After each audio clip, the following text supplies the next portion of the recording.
السلام عليكم أصحاب تقاليقا meel kastoo dunida ka joogtaan aad iyo aad ayaan idin salaamayaa maanta iyo muuqaal cusub maanta iyo koonfurta magaalada Hargeysa waxaan soo tusi doonaa meel dhammaan dadka Hargeysa ku nool ay ku riyoodaan in ay dalxiiska u aadaan maalmaha ay fasaxa leeyihiin waa meel aad ka soo baranayso dhaqanka iyo hidaha iyo dhaqankii Soomaaliyeed muuqaalka waad la daawan doontaan way la socon doontaan insha Allah si waafiya si balaaran si faahfaahsan ayaan u soo eegi doonaa meesha wax lagu hayo iyo sida dadku ugu dalxiisaan iyo dadka meesha jooga dhamaantood waan soo eegi doonaa insha Allah dhamaantiin ila socda kanaalkana ku soo biira meesha asxaabta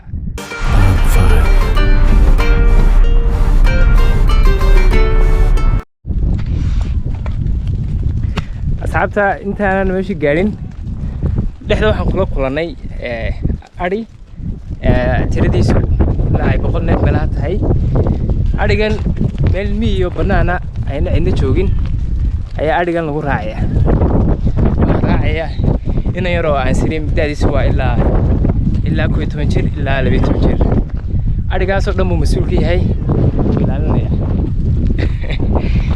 ari qurux badan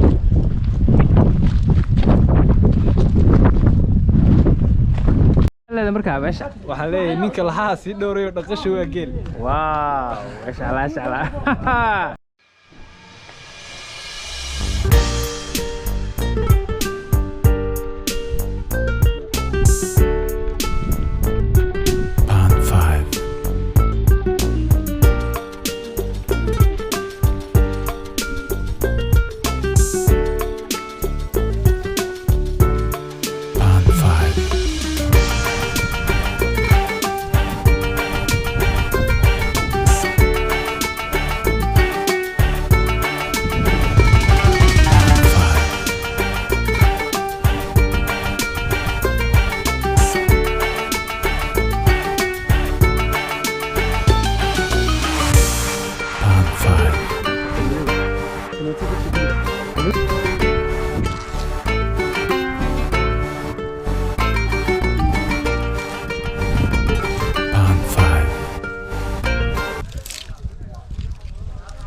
أنا من أقول لك قلت له هاي تفتني قيل هو حويه قيل وذاك الكعلوية صح والله قيل تدك كبغنا معها وحلقب سدي تدك الحسياشة جوبتن الحس كوجي مني صح ما شاء الله مركا مو بغنا مع فروبي ستاوك هاي يعني صوتها توني سيد حسين يا عزلي تكذو كاور سنة وقيل ولا محبة مع جعيلة حبيت كنا نسكت أنا سيا لوك يبغى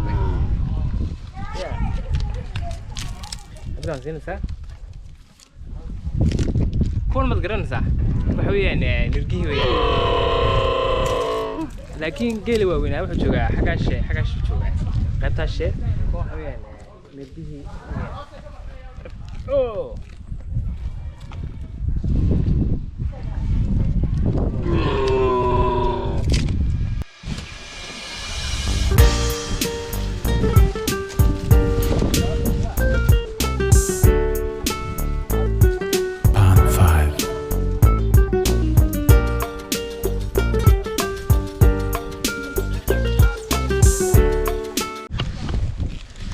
waxaan soo urursaday aale ama bal geela aad iyo aad u baalkan jecel yahay inay kuma taabanayo markaad siinayso geeluna aad iyo aad ugu naxaa Soomaalida geela dhaqataa geela way ka xiyaan way xiijiyaan kuma meel begeeyaan laakiin haddii san meel san oo kale ah inta lagu xareeyo baalkan la siiyo geelu aad iyo aad buu u naxnaxaya caanihiisu aad bay u badanayaan wallahi geela xagan meeshan jooga haddaad aragtiin kamaradu si fiican ma tusiso lugihiisa ma wax soonaysa uu kala jabi doona ma lugu buurnida iyo culayska saaran geelaas ma sha Allah ilaahay u barakeeyo nimanka goobtani waa goob ku qurux badan dalxiiska dad aad u tiro badan ayaa subax kasta iyo galab kasta booqasho ku imaada si caana fresh oo cabaan si wax xasuustaan dhaqankii aabayaashood iyo awooyaashood goobtani waxay koonfur ka xigtaa magaalada Hargeysa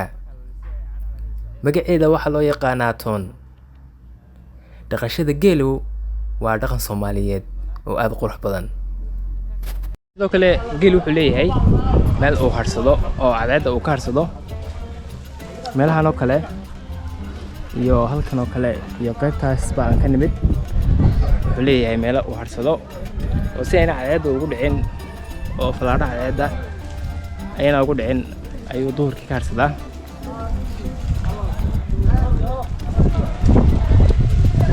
sidoo kale qaybta waxa weeyaan qaybtii halaha ilaaligii waad arkaysaa hala aad iyo aad loo naaxiyay weeyaan oo loogu talagalay in caano badan laga lulo. masha Allah ilaaligiin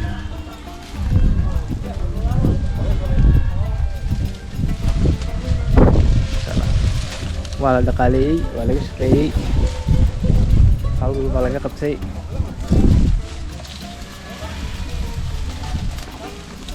waxaa la doonayaa markay intaa cunaan ay ka saaraan in caanaha laga liso.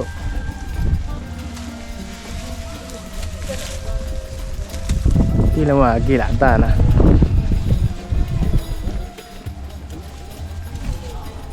xabaddan iyadu waa casaan madaxiga.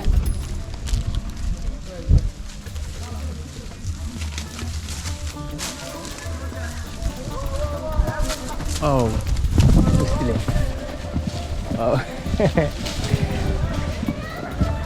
meesha waxa ka dhacay dagaal ba ka dhacay islaayeen.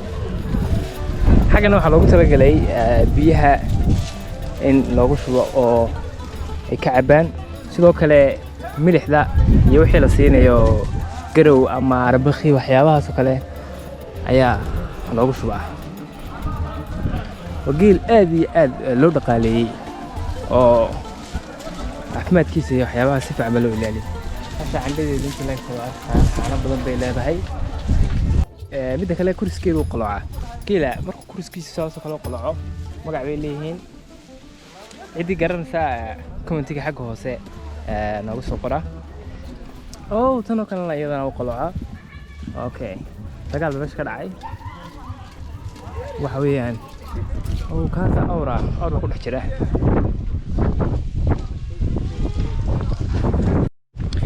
iminka asxaabta ama dhalinyarta meesha joogta ayaan wax ka weydiin doonaa dareenkooga iyo meesha say u arkayaan.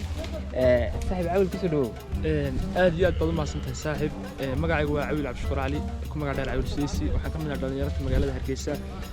galabta waxaan u soo dalxiisay halkan magaceeda waxa laabtoon oo koonfurta magaalada Hargeysa.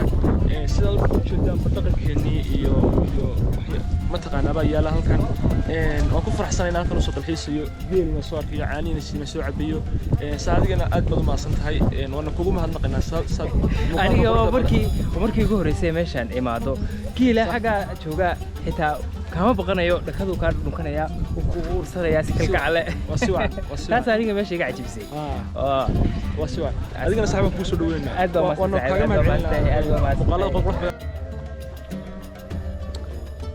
halkan waxa yaala aale ama qaran aad iyo aad u tiro badan oo la siin doono xoolaha. meelaan ka baxno meelahan baan ka dusi doonaa.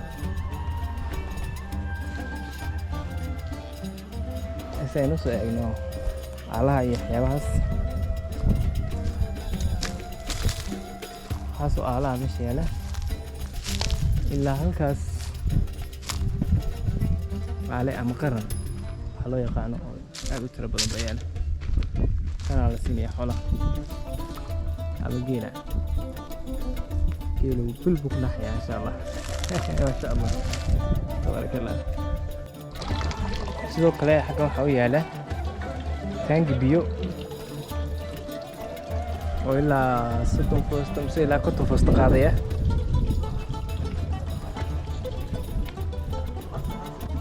waxaan doonaynay cadceedda oo soo jeeda in aan caanaha geela cabno oo si fiican waafiya u aragtaan dhiilkii dhaqan Soomaaliga ahaa iyo gorofkii waxaana ku cabayna.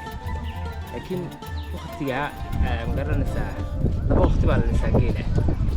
3 galabnimo ilaa 4 iyo maqribka bacdi marka waqtigii hore iftiinka isagoo la lisay ayaan u nimid anagu meesha kabacdi waxay yidhi marka labaad insha Allah waxaan la lisi doonaa bacda maqrib insha Allah marka haddii ay suurtagal noo tahay inaan muuqaalka idin soo duubno oo iftiin waxaan helno insha Allah waa idin soo duubi doonaa hadii kalena falilahi alxamd لكن والله absolutely وعمل أدي وهلي أنا خاصة جيلة يو دقن كسومالي يو إن جيلة دقلو أدي أد موجود عليه أنا ونحسيا مركا شعرت إذا أدي أد نبي وهاي مشان بان قديل كليدا إسقى علن مركو علن حويا مركا جيد بالغوش دقيقة بالغوش سمية وكميان سلعنا وعبسة سلعة أنا وقعد بسين كستو عنا صولسين بس الحمو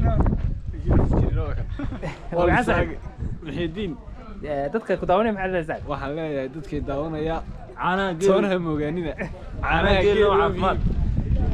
geel oo caafimaad fadlan caanaha geel hala basado aad ba bas saabe